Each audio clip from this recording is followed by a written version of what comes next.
All right, my name's Alexis Hernandez. I graduated from PWT in October of 2024.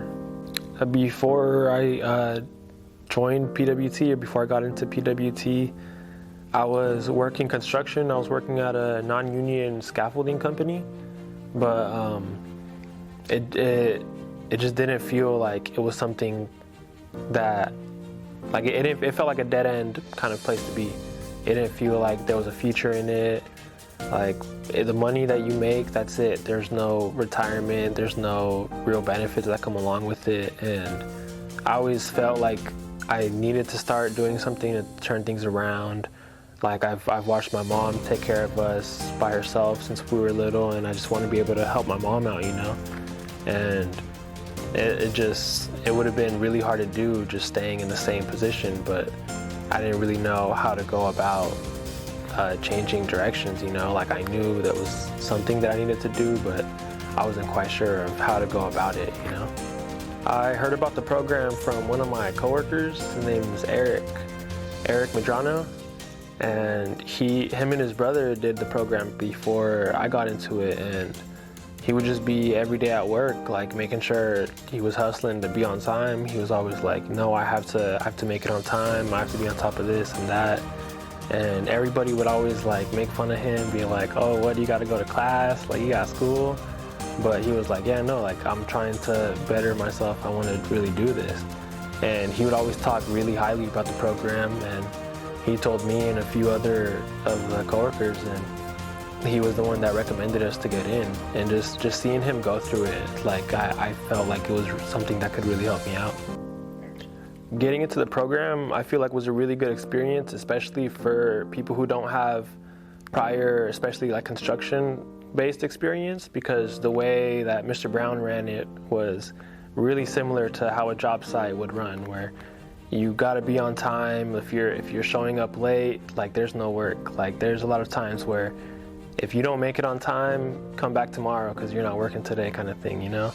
And I feel like it's a really good habit to get people into, a good mindset to have, because a lot of the times out there with all these trades, like they're not, like they have a bunch of people waiting to work, so they're looking for whoever's on top of everything. Like they want to have whoever's the most reliable, and I feel like that's the same way the program was running. They offered a lot of certifications like flagging, traffic control, forklift certifications, and those are very helpful. CPR training, OSHA 30. If you go into a trade, with many of the trades, they'll allow you to bump up to like a second period, so you won't have to start at the bottom because you already got a bunch of the certifications that they require you to do. So you'll already be ahead of everybody. You'll be skipping the line in a way.